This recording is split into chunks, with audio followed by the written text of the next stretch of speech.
Assignment sir. হ্যাঁ assignment কই? আজকে অ্যাসাইনমেন্ট স্যার। হ্যাঁ আজকে তো অ্যাসাইনমেন্ট কোথায় আছে করো নাই? অ্যাসাইনমেন্ট করে ফেলছে স্যার। ওর অ্যাসাইনমেন্ট অ্যাসাইনমেন্ট স্যার।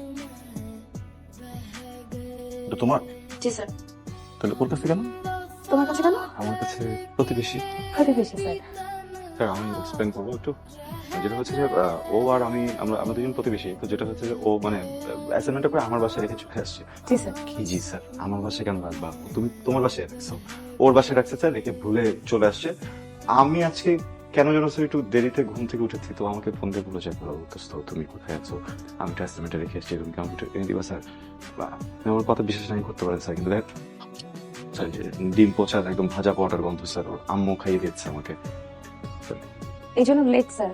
অনেক পরোপকারী ছেলে। তো স্যার আপনারটা কোথায়? স্যার একদিনে কয়টা করবো? মানে মানে একদিনে স্যার আমি মানে আমি ডাবল টাইমিং জিনিসটা ঠিক করি স্যার, মানে দিনে একটা কাজই করবো স্যার। গতকাল বিয়ের দাওয়াত ছিল, তো বিয়ের দাওয়াত করতে গিয়েছিলাম স্যার।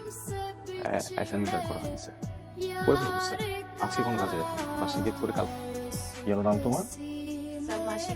মাসিয়াত। দেখো মাসিয়াত, কখনো পরজীবী হলো না। হ্যাঁ, পরজীবী হলে কিছু দূর তো তুমি যেতে পারবা, উঠতে পারবা একটু পরে, কিন্তু একটা সময় দেখবো তোমাকে কেটে ফেলে দেওয়া হবে। এটাই হচ্ছে পরজীবীদের। তো পরজীবী মতো যেও না। মানে একটা কোয়েশ্চেন করবে কি করেন?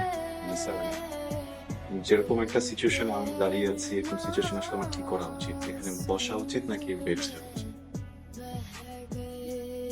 স্যার আপনি একটা কাজ করেন, আপনি না স্যার ওই যে চেয়ারটা খালি আছে স্যার, ওখানে গিয়ে বসেন।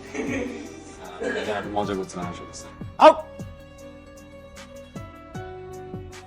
জিজ্ঞেস করে বসা উচিত না দাঁড়িয়ে থাকা